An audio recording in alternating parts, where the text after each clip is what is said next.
Hello. Today this story is little remembered, even in the United States. But 55 years ago it didn't live in front pages of newspapers across America. And it's not that the heroine of it was the daughter of a big businesswoman, Barbara Muckle. This girl managed to overcome incredible trials. She spent 83 hours in a coffin underground and all this time didn't lose faith in salvation. Barbara was only 20 years old when she was abducted on December the 17th, 1968. From that day, the report of the most terrible 3.5 days in her life began. Buried alive, how Barbara Muckle spent more than 3 days in the grave and survived. The high-profile abduction of the 60s of America.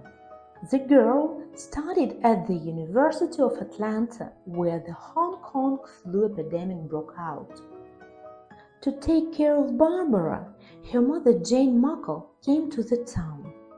She moved in with her daughter in a motel near the campus. This is where the story begins, which divided the life of the whole family into before and after. Abduction. In the middle of the night, Barbara and Jane were awakened by a knock on the door. Two uniformed police officers told Barbara that her boyfriend Stuart had been in an accident. But as soon as the women opened the door, the police broke into the room, put Jane to sleep and tied her up. Dressed in a police uniform, turned out to be the criminal Gary Christ and his accomplice Ruth. They forced Barbara to go with them, threatening that her mother would be killed for refusing to obey. The girl was put in a car and taken to the forest outside the city. 83 hours in captivity. In the forest, the criminals ordered Barbara to climb into a box buried in the ground. Two tubes were connected to the box so that the girl could breathe. There was also a blanket, water, and even a sedative. Before burying the girl, Gary took a picture of her on a Polaroid with a sign, "Kidnapped," in his hands. The kidnappers said they would release her for $500,000. At the current exchange rate, this is $3.5 million. Barbara is with the kidnappers.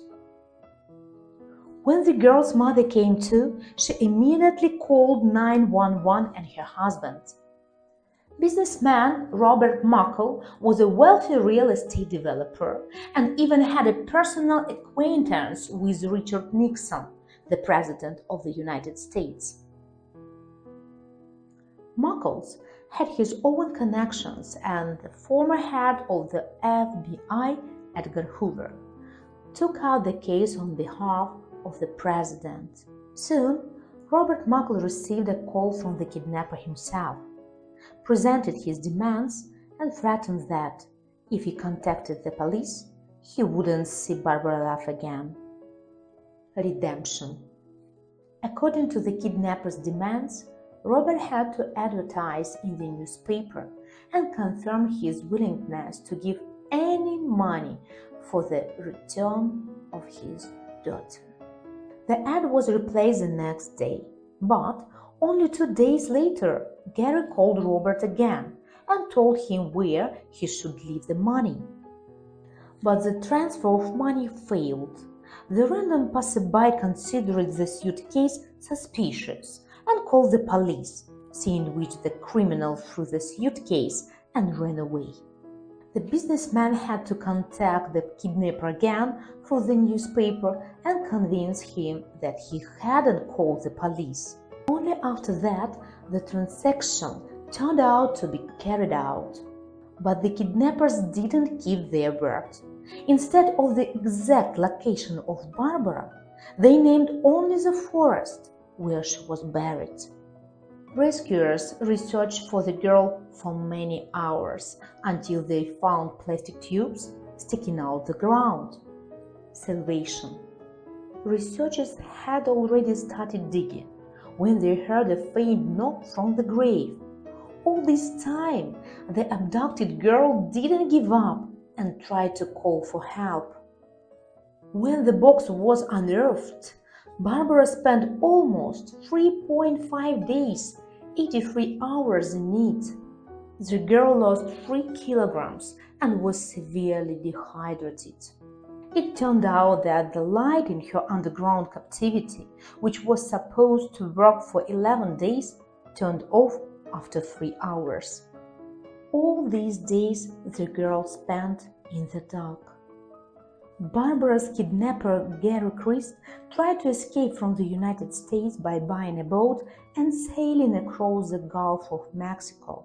The police chased him by helicopter and arrested him on Hawk Island. Christ was sentenced to life imprisonment, but was released after 10 years for good behavior. His partner Ruth was caught 2 months later and sentenced to 7 years in prison, and 4 years later she was deported from the United States with a ban on returning.